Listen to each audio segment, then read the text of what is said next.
So they've been glued up. They're connected with green tape and super glue right now. To the top and the bottom.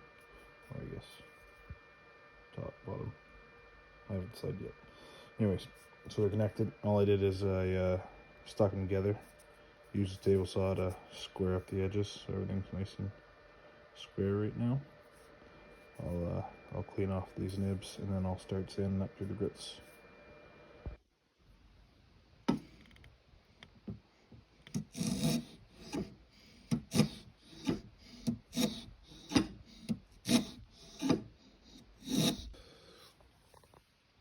It was a little too rough with that plane. Chipped a piece off. So just some good old super glue.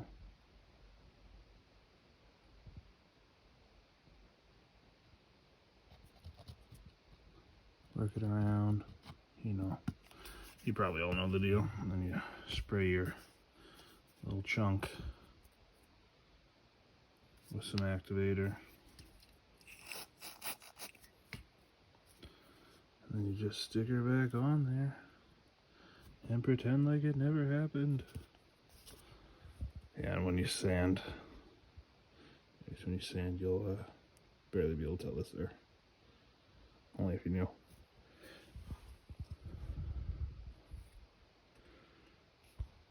Especially since I'm chamfering the edges anyway. You'll never know. Alright, so now I'm just doing a sanding pass. Make sure everything's square. I'm using glass and paper. And you just go real slow. Make sure you pressure down. Don't let it wobble side to side or anything. If you really wanted to, you could glue that down. So that way you could do your figure eights to get a more even pattern. But I'm not super worried about it, like I said. Chamfering the edges, so I just need it pretty good. If you want, you can save all this fine dust too. That'll make a really good fill if you have any gaps.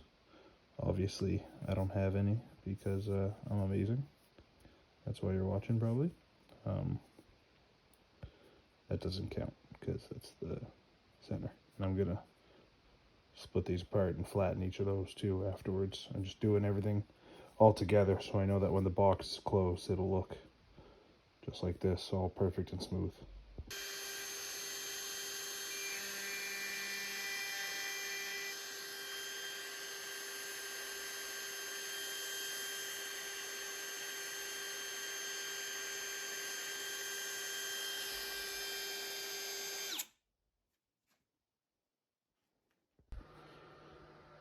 So I just split the boxes apart and kind of flatten the inside a little bit, and then I marked center on this. And after testing it a couple of different things, I was going to drill 2 holes, but I don't think it'll work very good, so I'm just going to drill 1 big one. That's the center of this, obviously. And then I put a nail in there, closed her up, made sure it was aligned, so now I have an identical mark in this, so that even if this is a little different, they'll still be mirrored. I've also marked the front of the box so I know which way they always go together. That way I don't mess up my fittings. So I just use, ooh, it's hot. Ooh. Just use the Forstner bit to drill these holes out. I'm actually super fortunate because even though they're really cheap Forstner bits, like they're not good quality, but the way this tooth is right here, it burnishes the inside of the wood as it cuts, so it leaves such a smooth finish. I know you can see it's a little bit burnt, but it's so smooth. The bottom's a little rough, but that's okay because it's going to get covered in fabric anyway. Yeah, if I remember, I'll leave a link for these because they're super cheap and I think they're fantastic. They've done me well. You can see it's off center a little bit. Oops. We'll call that intentional. That's fine. I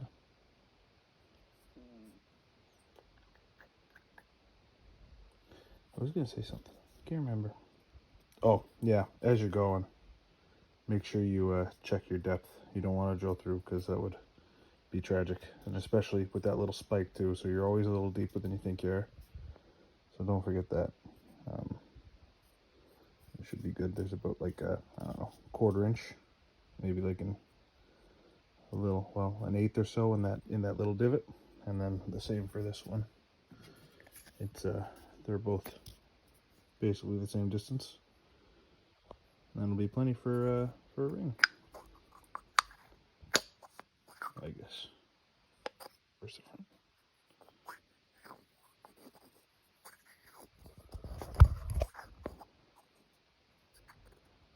Like that.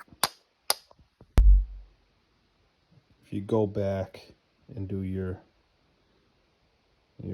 sanding the inside of the box after you drill the hole, you won't round the edges nearly as much, and you will get a very, very clean fit up.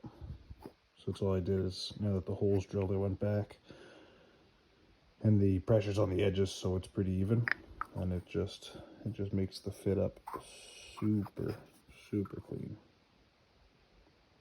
Look at that, beautiful.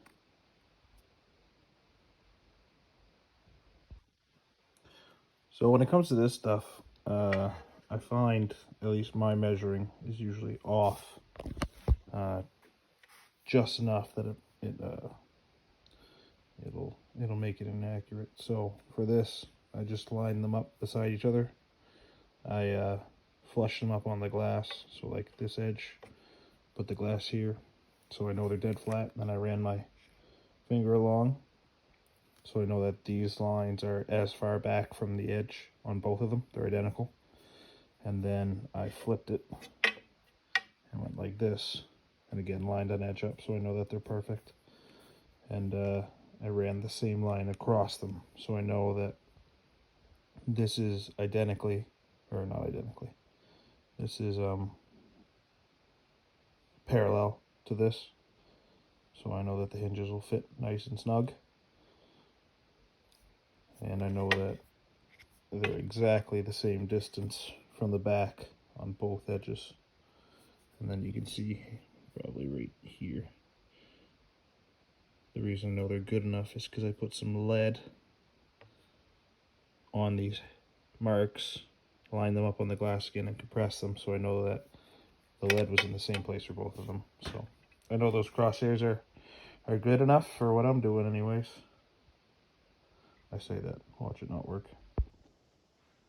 So I've just been some troubleshooting, and I used the calipers to measure our hinges, our barrel hinges, and then I just took half the distance, and I used that on the center point to mark across that line, so I know where to drill these holes for these little screws that actually hold down the barrel hinge right there in that groove, so it like half fits in that. Pretty neat, never seen it before. I like it. Obviously once I know they work, they'll get super glued anyway, but it doesn't hurt to have some hardware.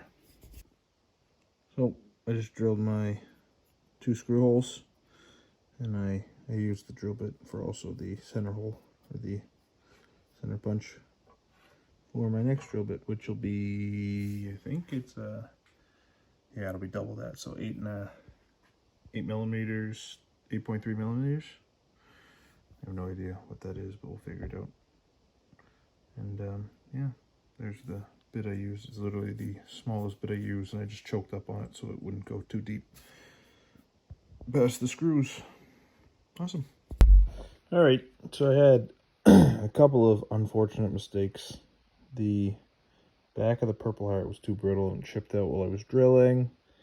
The drill bit wandered a little bit, so you can see I had to wallow out this hole so I could get it to fit. And these were a little off center, so you can see that hinge isn't totally straight, but that's okay. They'll be fine. I'll just have to resand everything and rechamfer everything so the box has a clean fit. But anyways, I'm ready to start driving screws in these little holes, and I'll let you know how that looks. So I've super glued the cracks that formed and the chip out on the back. That has some chunks of Purple Heart. You'll see it, but not really. And everything's off just a tad. So I am gonna have to resand and flatten everything, but that's not a big deal. And then I'll just rechamfer it. And then it should look great. I'm gonna put a magnet in it next, right up here. Keep it closed, because these hinges are, actually that's another thing I have to do too, is there's one of these screws is just a little proud. I think it's that one right there on the left side, Purple Heart side. So I think I'll have to flatten that just a tad so it can close nice and tight. Yeah, looking good, all things considered, how catastrophic the hinges went in.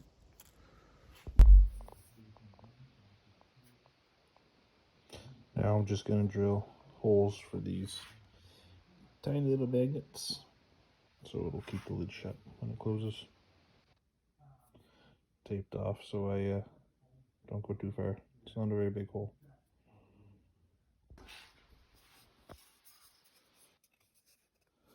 Alright, oh my god. So I drilled the maggots, put them in. I just put them on a chisel and pushed them into the holes. The holes are undersized, so they're not even glued. And then once I had two done, I just left the magnets on, closed it, pressed it, left an imprint, and drilled out those holes. Now it's perfect.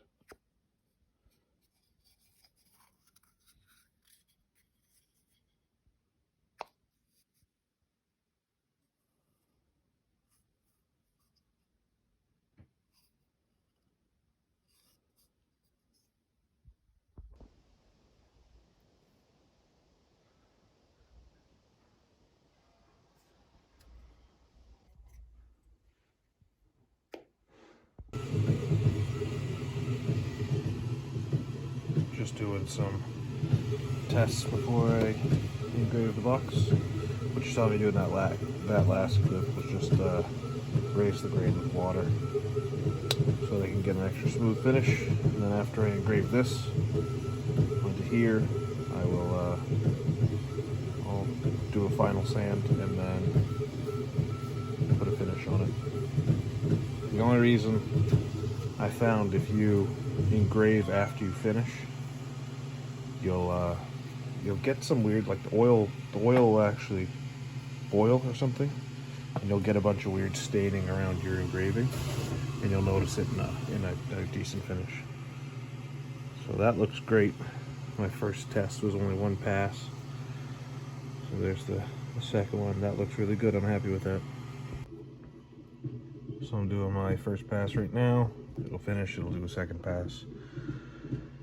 And I guess we'll just hope I didn't line it up wrong or anything. There's just a little box I made for laser engraving. Keeps all that smoke out. For small projects it's not too bad, but if you do any big laser engraves, there's a lot of smoke. And walnut especially, it smells awful. Almost done. That's it. Hope for the best. Oh, that's perfect. Absolutely perfect.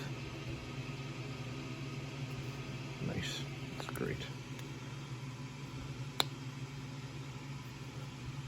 Couple of mistakes here and there. There's a little gap on this side, but honestly, I'm quite happy with this. So, I'm having a hard time deciding on a finish.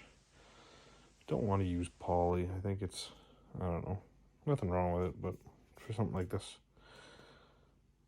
But I think I'm going to use some boiled linseed oil. I've had it for a while, and I used to use it all the time, but I haven't lately. We'll see how it works. If it doesn't, I'll sand it off and put something else on. Oh yeah, I remember why I used to use this. It looks so good on walnut. I saved the a money shot for you guys too. I almost got too excited. Sorry again, hard with one hand. Oh, this looks beautiful, man.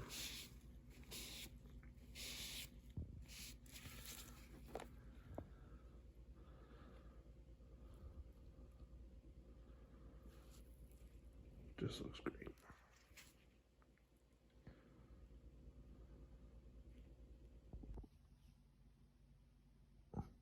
Love it. Looks perfect. Next step is we're gonna roll up some leather, and we're gonna make, I don't know what you call them, grooves wherever you put your ring. So like a roll of leather, a roll of leather, and a roll of leather. It'll fit a ring or another ring. So now all I'm doing is I cut 3 strips of equal leather, equal length and width. Not that it matters because I'm going to trim the width. And I rolled it up, and then I'm going to put some super glue on this tab just like I did here, and keep them rolled together. The key, I think, is to not make the center super tight, because you want it to be, you want there to be some give, but you also want it to be fairly rigid. So I think how squishy it is dependent on how tightly you wrap the core. Even if you wrap the rest of it really tight but the center's a little loose, it'll be a little squishy. So make sure there's a little room but not too much, because you don't want the rings to just be falling out, but you also want to be able to put them in there. So I'm going to just put super glue on these tabs. We'll make 3 of them. Once the box is dry, we'll trim them up and put them in the base. Okay, couple tips if you're doing this. Oh man, this lighting makes it look bad. It looks way better in real life, I promise. It's not glued down yet, but you can dog ear the ends of this stuff so that it won't get in the way of the lid, because it was binding up on the lid when I was closing it. When it's up, this was getting squished out to the sides. And the other thing is, if you're doing like a engagement ring, wedding band setup like I am, the front and back wrap, you can take like one less wrap around the circle. So if this one's like 7 wraps, these will be 6, and that will allow it to sink a little bit lower, which will give you some room. And it'll also, again, because the circle, for whatever reason, really likes to bind up, so this makes it close a lot easier. Well, that's it. Might add some fabric up here, some leather or something, just to kind of finish that up, or maybe, I don't know, we'll just think of something. And then, again, obviously I might put another coat or 2 of linseed oil on this, but that is basically done. If I change anything, I'll put a picture up after this.